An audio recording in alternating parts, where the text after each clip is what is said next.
यहाँ के लोग बिल्कुल भी हेल्पफुल नहीं हैं, तो इनके अकॉर्डिंग स्ट्रीट में हम लोग पार्किंग नहीं कर सकते, पार्किंग हब में हमें जाना ही पड़ेगा। हर बिल्डिंग की अपनी एक कहानी है और उसके अंदर का इंटीरियर देखकर आपको नॉर्वे की हिस्ट्री और लाइफस्टाइल काफी क्लोज से समझ में आती है।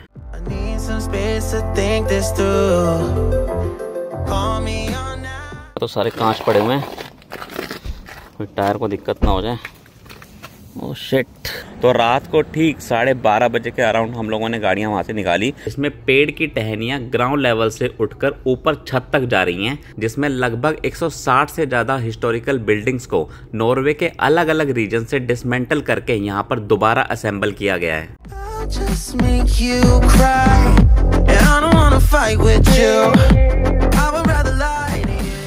सबसे आइकॉनिक स्ट्रक्चर है यहाँ का गोल्ड स्टेव चर्च, जो सन 1200 में बनाया गया था। हमने क्या किया है, हमने 500 बीघा खेत जोत दिया है अभी, 500 बीघा उसमें गेहूं लगा दिया हमने, और हम 6 महीने बाद आके इनकी कटाई करेंगे।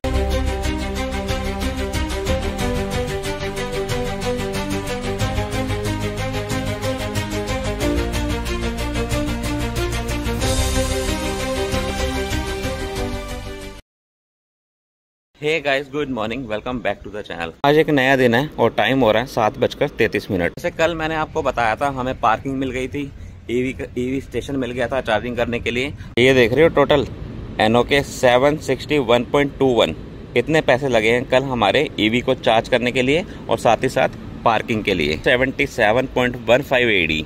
इंडियन रुपीज में बात करूं तो ये पड़ते हैं 6,470 रुपए। पार्किंग की जो ड्यूरेशन थी वो थी 3.5 घंटे के अराउंड। तो इन शॉर्ट में बोलूं तो तगड़े वाला कटा है। जो अमाउंट मैं शेयर कर रहा हूं ये है एक गाड़ी का। आपको पता है हमारे पास गाड़ियां 2 हैं। अमाउंट को देखने के तुरंत बाद हमारा डिसीजन था भाई यहाँ से गाड़ी निकालो। तो रात को ठीक 12:30 बजे के अराउंड हम लोगों ने गाड़ियाँ वहाँ से निकाली और अपने होटल के बाहर ये जो नॉर्मल पार्किंग है, स्ट्रीट पार्किंग, यहाँ पे अपनी गाड़ियाँ खड़ी कर दी हैं।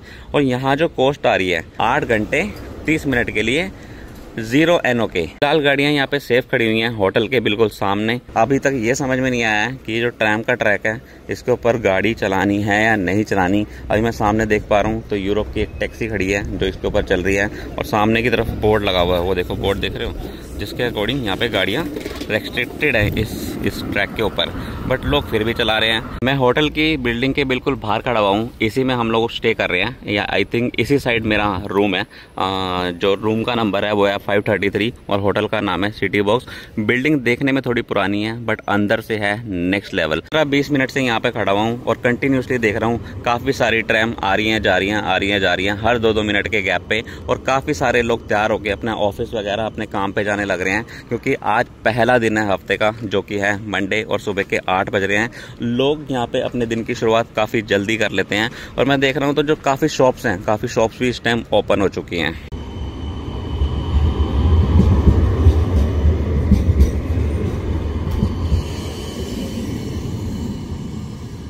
हर गली में एक चौराहा है और हर चौराहे पे रेड लाइट लगी हुई है ऐसी छोटी छोटी, और पेडेस्ट्रियन ऐसे क्रॉस नहीं कर सकते। क्रॉस करने के लिए यहाँ पे ये सिस्टम लगा हुआ है जैसे UAE में है, इसको दबाओ और थोड़ी देर में लाइट ग्रीन हो जाएगी, then you can walk on the road and cross the road. जो होटल की लोकेशन है एकदम परफेक्ट जगह पर है, बिल्कुल सेंटर में पड़ता है और सब कुछ यहाँ से इजीली और वॉकिंग डिस्टेंस पर अवेलेबल है। जो टेम्परेचर हो रहा है ओस्लो सिटी में वो है 14 डिग्री। ऐसा लग रहा है थोड़ी देर में बारिश वगैरह हो जाएगी, धूप नहीं निकली हुई है, काफी अच्छा डिसेंट वेदर है। काफ़ी सारे लोग यहाँ पे साइकिल वगैरह चलाना पसंद करते हैं, इलेक्ट्रिक स्कूटर चलाना भी पसंद करते हैं, जो मोस्ट प्रोबेबिलिटी आपको बोल्ट नाम की कंपनी से मिल जाएगा। ये हर जगह स्ट्रीट में खड़े हुए हैं, बहुत सारे देखे हैं मैंने खड़े हुए।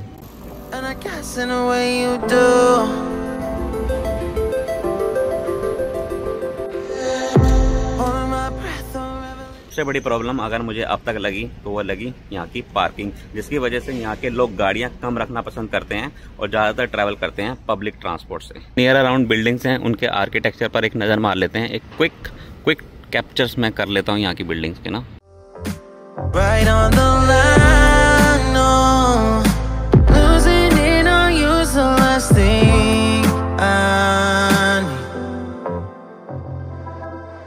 मैं अगर बोलूं तो आज हमारा चेकआउट है इस होटल से, तो जल्दी से इस होटल का एक टूर दे देता हूं, साथ ही साथ अपने रूम का भी टूर दे देता हूं। तो बिल्डिंग तो मैंने आपको बाहर से ऑलरेडी दिखाई दी है, उस चौराहे पे जब मैं खड़ा हुआ था, तो वहां से आप चलते हैं होटल के अंदर फटाफट। अपने होटल का जो एंट्री गेट है ये है, यहाँ पे कारपेट बिछा रखा है, यहाँ से एंट्री होती है, फटाफट से एंटर करते हैं। और सामने की तरफ यहाँ पे काफ़ी सारी स्क्रीन्स लगी हुई हैं, 1 2 3 4। तो बेसिकली यहाँ पे रिसेप्शन नहीं है, ये चेक इन एरिया है। यहाँ पे चेक इन करने के लिए एक मशीन लगा रखी है। पे अपना बुकिंग रेफरेंस नंबर डालो जहाँ से आपने होटल की रिजर्वेशन करी है, उसके बाद नेक्स्ट करोगे तो और पेमेंट के लिए भी यहाँ पे अपना मशीन लगा रखी है। यहाँ पे पेमेंट करो, ऑटोमेटिकली चेक इन हो जाएगा। कोई बंदा नहीं है हेल्प करने के लिए, तो यहाँ से चेक इन करो, आपको रूम नंबर एलोकेट हो जाएगा और यहीं से आपको उसका की मिल जाएगी। करने के बाद हमें इस टाइप की की मिलती है जो हमें कल मिल गई थी। अब इससे आगे जाने के लिए इस रिसेप्शन एरिया से अगर आगे बढ़ना है तो यहाँ पे हमें ये की चाहिए होगी, इसके बिना हम लोग एंटर नहीं कर पाएंगे। हम लोग लॉन्ज में एंटर करते हैं। यहाँ पे सीटिंग अरेंजमेंट है, 2 सोफे लगे हुए हैं, सामने की तरफ स्क्रीन लगी हुई है जिस पे हमें ये सब इन्फॉर्मेशन मिल जाएगी, जहाँ पे हमें हर फ्लोर का प्लान मिल जाएगा कि कौन सा रूम कौन से फ्लोर पर अवेलेबल है और होस्ट ऑफिस कहाँ पर है, लगेज रूम कहाँ पर है, मीटिंग रूम कहाँ पर है, टॉयलेट कहाँ है। राइट साइड में गेस्ट ऑफिस है जहाँ पे हमें अगर कुछ क्वेरी है तो हम लोग जाके जान सकते हैं। यहाँ पे एक मशीन लगी हुई है छाते की, यहाँ पे छतरी रखी हुई है, अपना कार्ड से पेमेंट करो और छाता ले लो, क्योंकि यहाँ पे वेदर जो है टोटली अनप्रेडिक्टेबल है। काफ़ी बड़ा होटल है, बहुत बड़ा होटल है। बाहर से देखने में थोड़ा छोटा लग रहा है पर अंदर से बहुत बड़ा है। ये बेसिकली ग्राउंड फ्लोर है, ये है गेम जोन। यहाँ पे है टीटी की टेबल थोड़ी डिफरेंट है, हार्डबोर्ड लगा हुआ है। ये जनरली नेट होता है ना, यहाँ पे हार्डबोर्ड है। फूसबॉल, डार्ट मानिया, ये है यहाँ का रेस्टोरेंट वाला एरिया।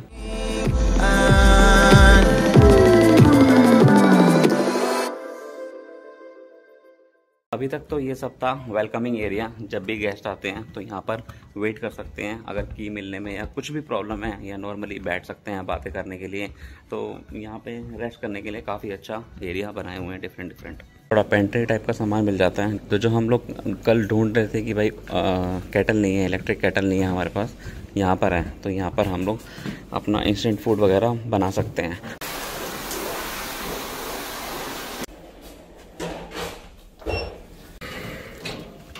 मेरा जो रूम नंबर है वो है 533, शरद का है 536 एंड सत्या का है 541। तो एक बार शरद को बुलाते हैं, थोड़ा बात करनी है। इसी पार्किंग को कंटिन्यू कर दिया, हो गई। अभी पता लगा कि कर सकते हैं। क्या करते हैं? वो हो गया, मतलब एक बार में 8 घंटा, कितने 8 घंटे के लिए बढ़ा दो फिर 4:45 बजे तक बढ़ा दी शाम को। वो भी 0 करो ना भाई, 0 करो ना। मुझे डाउट है भाई, डाउट तो है पर पता नहीं क्यों है। जब तक फाइन नहीं आएगा डाउट क्लियर नहीं होगा। टिकट आ भी गया तो वर्थ इट। अगर कंपैरेटिवली उस पार्किंग के सबसे बढ़ते, क्योंकि अगर 900 दिरहम फाइन एक पे आया तो 1800 फाइन आएगा। सफर होना, we are literally living in the luxury. एक लेडी मिली है हमें उसी सुपरमार्केट में जो पार्किंग के बारे में हमें गाइड कर रही हैं। This is the one person who is giving information, otherwise यहाँ के लोग बिल्कुल भी हेल्पफुल नहीं है। तो इनके अकॉर्डिंग स्ट्रीट में हम लोग पार्किंग नहीं कर सकते, पार्किंग हब में हमें जाना ही पड़ेगा। तो अब तक जो हमने पार्किंग की थी कल और जो अभी भी की हुई है वो इलीगल है, जल्दी फाइन आ सकता है उस पर। तो फटाफट she asked to remove the car from there, and that side she is saying ki behind the mall of Oslo there is a parking. We are just checking that. Also the Oslo city has a park. I never park there. I always park there. तो हमें फर्क नहीं पड़ रहा। तो okay. जब अच्छा वाला फाइन आएगा ना हमको तब लगेगा अरे यार हमने क्या कर दिया। पर कुछ भी देख, यहाँ पे लोग इतने हेल्पफुल है नहीं है। जो मुझे लगा है कि रोड स्ट्रीट पार्किंग के बारे में हमने जितना लोगों से जानने की कोशिश करी है, they are not helpful. Everybody is saying sorry, I am sorry. क्योंकि लोगों के पास गाड़ियाँ ही नहीं है, गाड़ियाँ नहीं है, पब्लिक ट्रांसपोर्ट लोग ज़्यादा यूज़ करते हैं, तो लोगों को ज़्यादा आइडिया है नहीं। आइडिया तो जो शॉप्स के सामने जो पार्किंग है ना, शॉप्स वाले, हाँ वही लोग गाड़ियाँ पार्क कर रहे हैं। एक बंदे से और बात करी है हमने पार्किंग की कंफर्मेशन के लिए, तो उसके अकॉर्डिंग ओस्लो में पार्किंग बहुत ही ज्यादा कंफ्यूजिंग है, इवन फॉर देम ऑल्सो। तो फिलहाल उस पार्किंग में जा रहे हैं जो हमें उस सुपरमार्केट वाली लेडी ने बताई थी।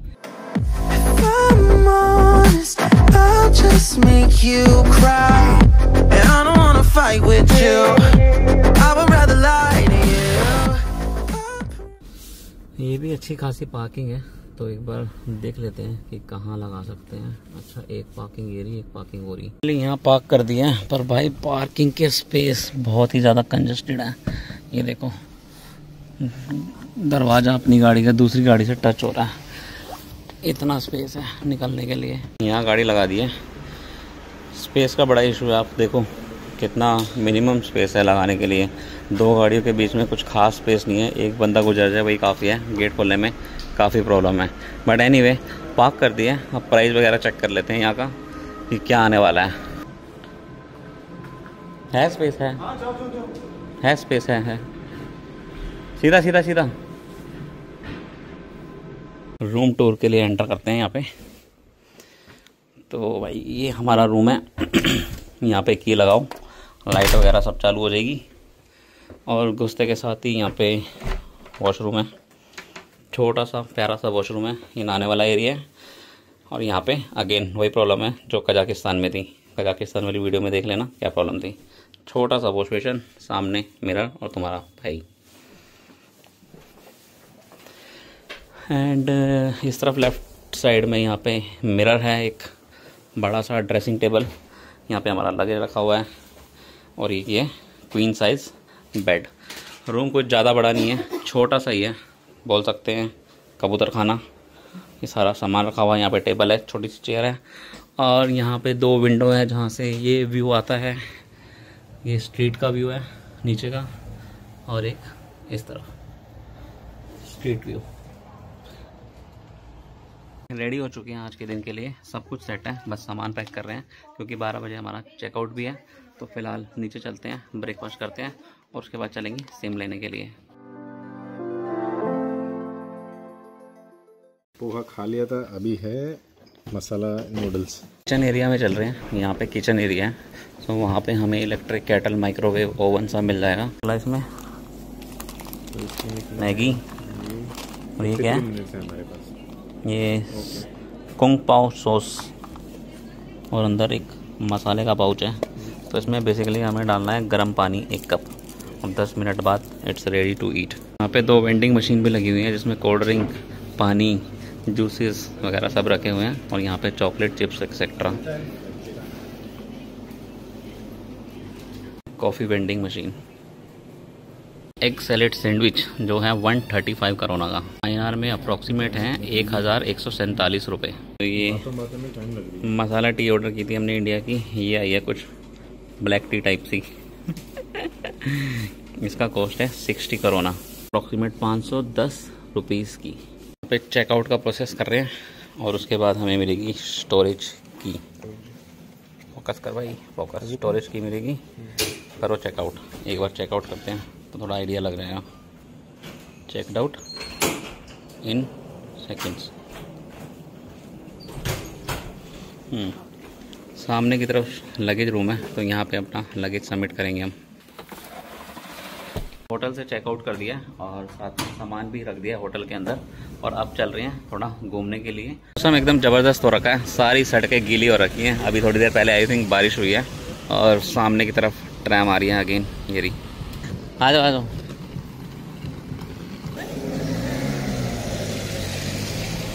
फिलहाल हम लोग चल रहे हैं मंच म्यूजियम के पास। हमें वहाँ सामने वाली बिल्डिंग की तरफ जाना है, दैट इज मंच म्यूजियम।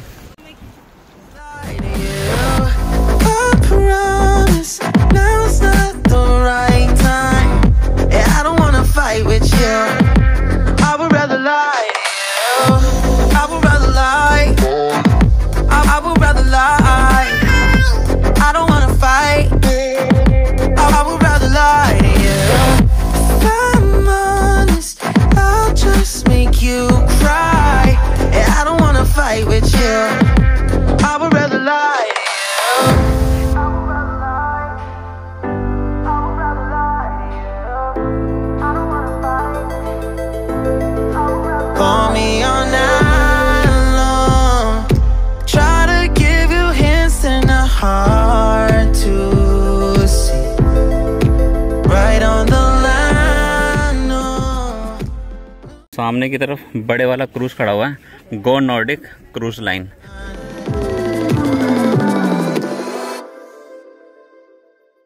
बीच में पानी के बीचों बीच ग्लासेस से स्कल्पचर बनाया हुआ है जो काफ़ी प्यारा लग रहा है।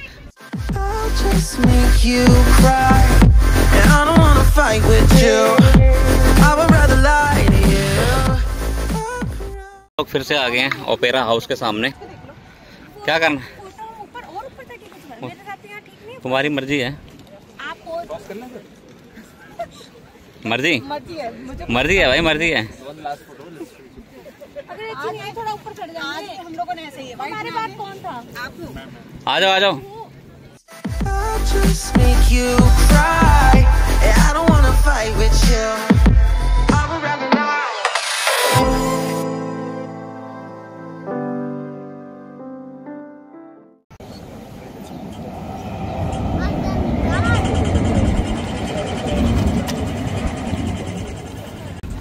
भीड़ आ गई, भीड़।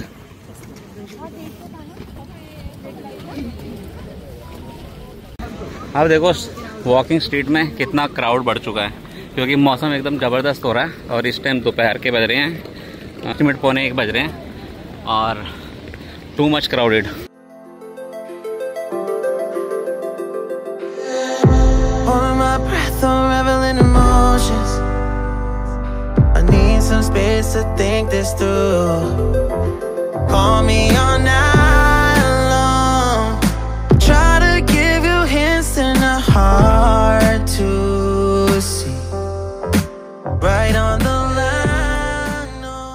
यहाँ पे लाइका मोबाइल शॉप में लाइका का सिम लेना है बेसिकली हमें, तो बात करते हैं कि क्या पैकेजेस वगैरह हैं। कार्ड हमने ले लिया है जो कि फ्री ऑफ कॉस्ट है। हाँ, सिम कार्ड है, उसके अंदर 2 ऑफ़र हैं। पहला है 30 GB जिसके अंदर हमें 299 करोना पे करने पड़ेंगे 30 डेज़ के लिए, और दूसरा है 100 GB के लिए 399 for 30 days. 30 GB is more than enough for us. Finally हमारा इंटरनेट और सिम वर्क करने लगा है। यहाँ पे काफ़ी सारे सिम सर्विसेज अवेलेबल हैं, but Lyca is one of the best और जो पूरे यूरोप में वर्कआउट करेगी हमारे लिए। पार्किंग का बिल पे कर देते हैं। EN 72247 हाँ 36 करो ना।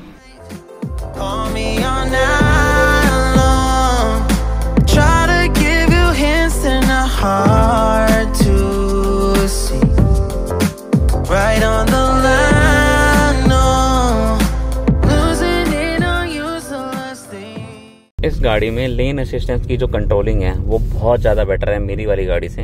मैंने इसमें जैसे क्रूज कंट्रोल लगाया, अडेप्टिव क्रूज कंट्रोल तो बेटर है ही है, साथ में लेन असिस्टिंग जो कंट्रोलिंग है नेक्स्ट लेवल है।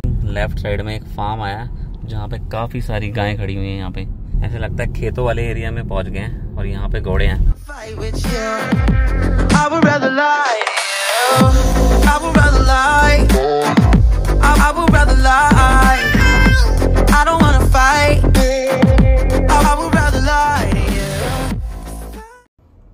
ये होगी परफेक्ट पार्किंग। यहाँ तो सारे कांच पड़े हुए हैं, कोई टायर को दिक्कत ना हो जाए। Oh shit.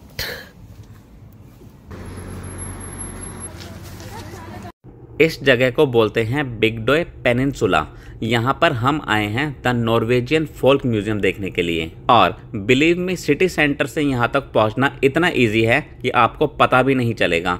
हम तो अपनी गाड़ी से यहाँ पर आए हैं, बट यहाँ पर बस नंबर 30 भी आती है। अगर आप लोग बस से आ रहे हैं तो आपको फोल्क म्यूजियम के स्टॉप पर उतरना है और गेट क्रॉस करते ही पूरा का पूरा सीन चेंज हो जाएगा। पता करते हैं टिकट का भी क्या जुगाड़ है। यहाँ पे टिकट के लिए लाइन लगी हुई है, काफ़ी लंबी भीड़ है। काउंटर के ऊपर जो बिल्कुल स्क्रीन लगी हुई है वहाँ पे प्राइजेस वगैरह दिख रहे हैं। जो अडल्ट का प्राइस है वो है 195 करोना पर हेड, और जो कि पड़ते हैं 1657 रुपीज़ INR में। तो हमें 6 टिकट लेनी है। तो यहाँ पे स्कैनिंग लगाओ। आते ही सबसे पहले टेबल घेर लिया हम लोगों ने और यहाँ पे लंच करेंगे। पैक करवा कर लाए थे सबके लिए एक एक Subway sandwich.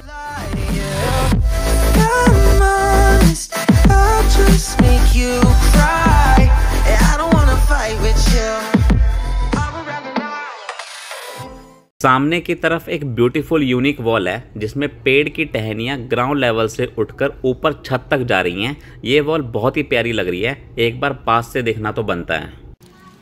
It is very hard इसकी जो पेड़ की टहनियाँ हैं इससे चिपकी हुई हैं, पर पता नहीं है कैसे ग्रो हो रही हैं। बट ये सॉफ्ट नहीं है, बहुत हार्ड है, मिट्टी का नहीं है ये, बेसिकली सीमेंट से बनी हुई वॉल है ये।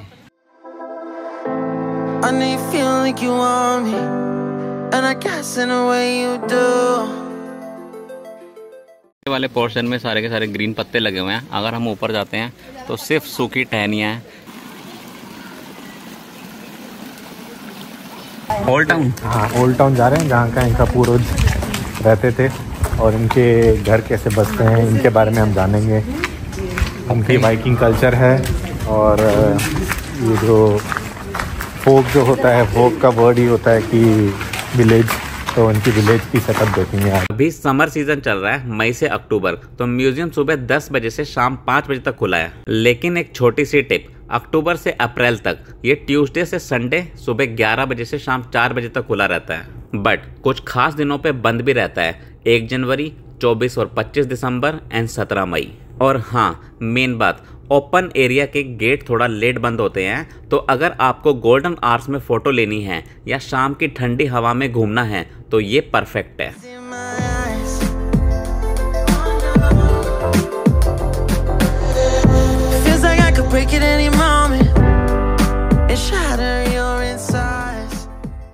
अंदर आते ही वाइब अलग है। यहाँ पर 160 से ज़्यादा हिस्टोरिकल बिल्डिंग्स हैं जो हमें नॉर्वे के अलग अलग रीजन्स और टाइम पीरियड्स का एक्सपीरियंस देती हैं। ऐसा फील होता है जैसे आप नॉर्वे के पुराने गांव से चलकर मॉडर्न ज़माने तक आ रहे हों।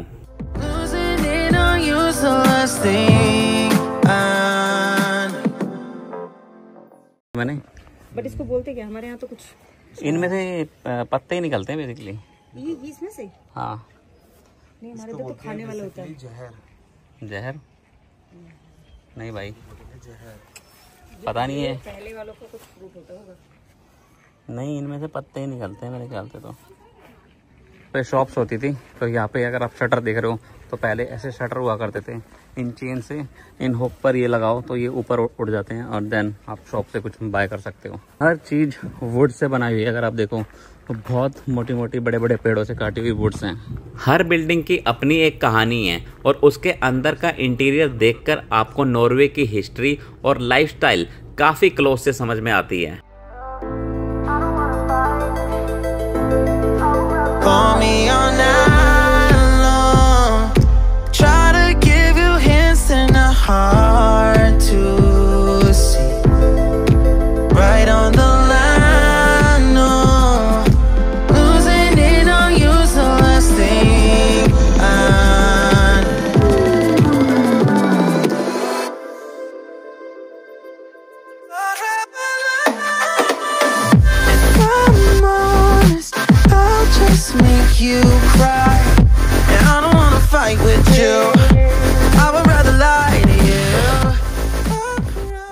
इस लोकेशन पर मेमोरीज कैप्चर करना तो बनता है, यहाँ की वाइब्स बहुत प्यारी हैं, तो चलो फटाफट से थोड़ा फोटोशूट एक्सेट्रा हो जाए। नेम प्लेट ऐसे ही हर घर के आगे नेम प्लेट लिखी हुई है, बड़े बड़े पत्थर लगाए हुए हैं, 2-2 या 3-3, और उसके ऊपर एक लकड़ी का ढांचा बनाया हुआ है एंड देन उसके ऊपर पूरा लकड़ी का घर। यहाँ का सबसे यूनिक फीचर है यहाँ का ओपन एयर लेआउट, जिसमें लगभग 160 से ज़्यादा हिस्टोरिकल बिल्डिंग्स को नॉर्वे के अलग अलग रीजन से डिसमेंटल करके यहाँ पर दोबारा असेंबल किया गया है। इन बिल्डिंग्स के अंदर farm houses, town houses, fishing villages, barns और ओल्ड शॉप्स भी शामिल हैं, जो 1500 से लेकर 1900 तक के आर्किटेक्चर को दिखाती हैं। And I guess in a way you do.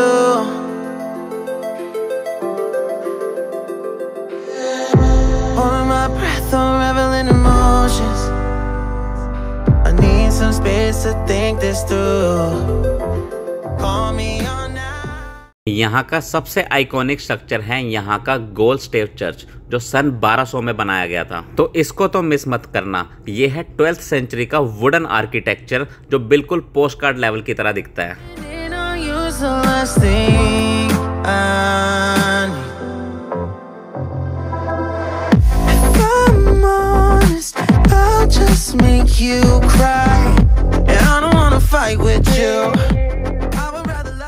इसके इंट्रिकेट कार्विंग्स और पुरानी लकड़ी की खुशबू, इट्स जस्ट मेमोराइजिंग। ये टांगे का ढांचा, ये बड़े बड़े टायर, ये हो गई सीट, ये हो गए गियर और ये हो गई ब्रेक। अंदर से तो ऐसे लग रहे हैं जैसे डरावने हो। मेरे को तो हाथ अंदर ले जाते हुए भी मतलब डर लग रहा है शूटिंग के टाइम। एक्चुअली मैं बाहर खड़ा हूँ, इस विंडो से देख रहा था। सेब है, एप्पल एप्पल एप्पल है, एप्पल एप्पल।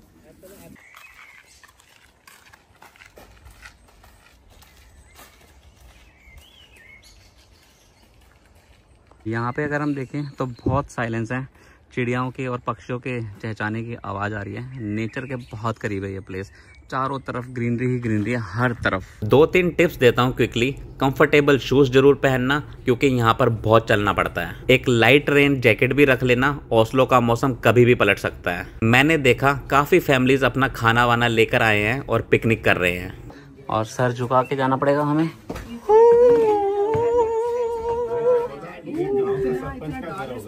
यहाँ ओपरा हो जाए।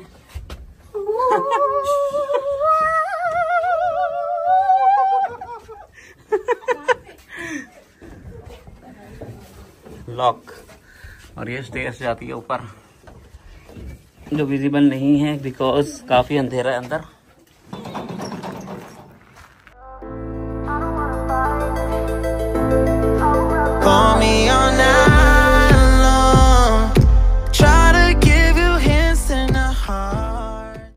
ट्रैक्टर, हाँ इसमें यहाँ सेल्फ है, इसको सेल्फ लेके स्टार्ट करते हैं। हाँ ये ठक ठक ठक ठक ठक ठक ठक ठक स्टार्ट हो जाता है। और अगर मेरा मन नहीं चलाने का तो यहाँ अगर पावर ऑफ बटन है, इसको पुल करते हैं तो ये बंद हो जाता है। अच्छा। बंद होने के बाद अगर हम चलाना ही है तो हम पहले ये इसको प्रेस करते हैं और ये हम इधर पहला ये लगाते हैं। फिर यहाँ से क्या है, हम इसकी रेस देते हैं, परली तरफ रेस है। यस। और फिर इसको दबा के ऐसे प्रेस करके फिर ये इसमें स्पीड आती है, टक टक टक टक। फिर गियर चेंज करना है तो गियर अच्छी करते हैं। और ये ऐसे चलते हैं, टक टक टक। और फिर हम ऐसे ये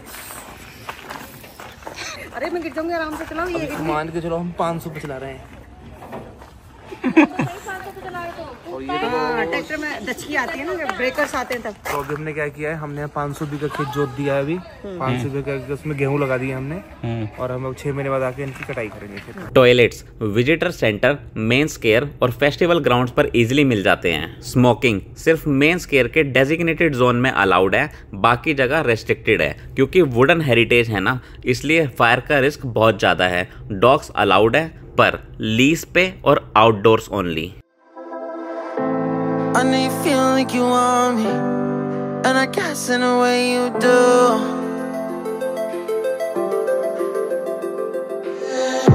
Holding my breath, unraveling emotions. I need some space to think this through. Call me all night long. Try to give you hints and a heart to see. Right on the ये हैं सन 1500s के schools. ये सामने table, chair और black board वगैरह सब पूरा का पूरा क्लासरूम है बेसिकली ये। Yeah, it's a kitchen from 1959. Okay. In the big farm in Trondheim, in Verdal. Trondheim is a county in Norway. And everything in here represents a modern farming life with electricity and hot water, and also water inside the house. Okay. That's about it. And the big size is because the workers often ate with the family who live here. Thank you so much. course. What's your name? Björg. Björgi. Björg. Okay. Thank you so much. You are from Norway basically. Yeah, Local. All right. I am. Thank you so much. Of course.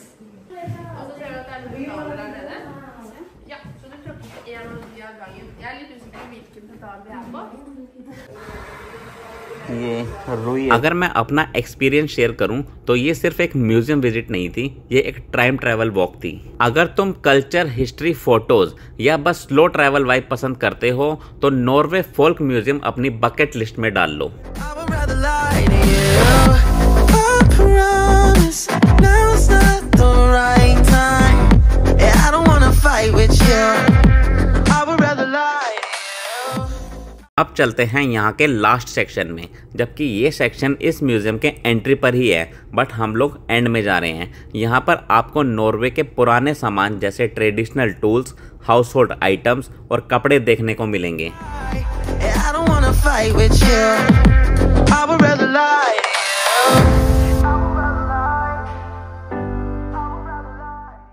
इस time पे चीजें बनाई गई होंगी, resources को मतलब availability resources नहीं होंगे, इतनी ज़्यादा नहीं होती होगी, सब हैंडमेड है, सब मैनुअल वर्क है।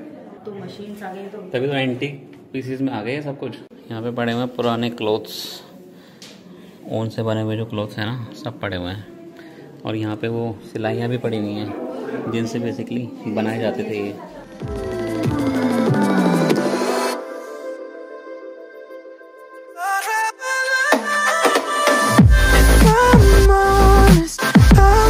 Make you cry, and I don't wanna fight with you.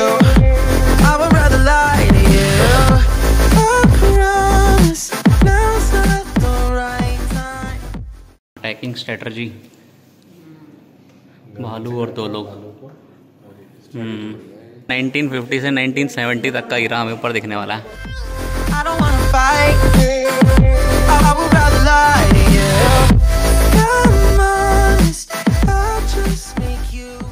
ये एक तरीके से नॉर्वे की डेली लाइफ का एक छोटा सा ग्लिम्स है, जिसे देखकर आपको उनके पास्ट के बारे में और भी गहराई से समझ में आएगा।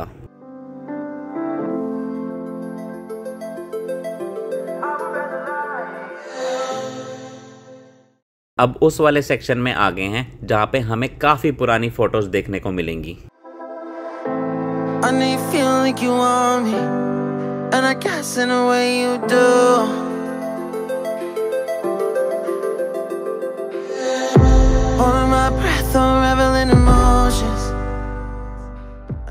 पुराने टाइम को एक्सपीरियंस करने का एक और तरीका है यहाँ पे, वो है वीडियो। बहुत ही इंटरेस्टिंग कलेक्शन है, बिल्कुल मिस मत करना।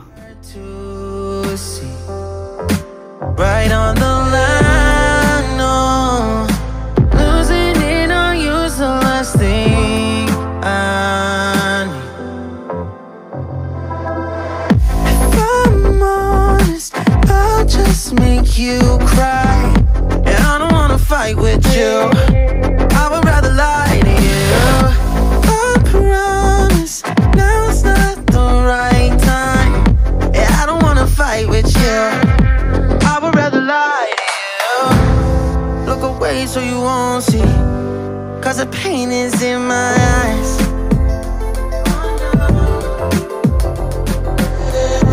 Feels like I could break it any moment and shatter your insides.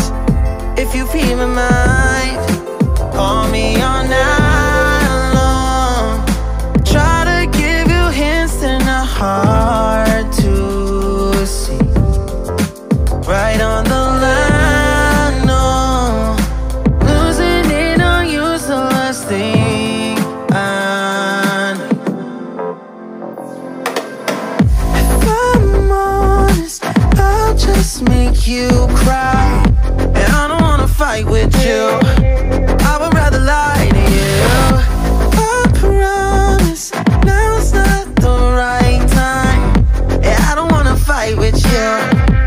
I would rather lie to you. I would rather lie. I would rather lie. मैं उड़ना चाहता हूँ ना, दौड़ना चाहता हूँ, गिरना भी चाहता हूँ, बस रुकना नहीं चाहता।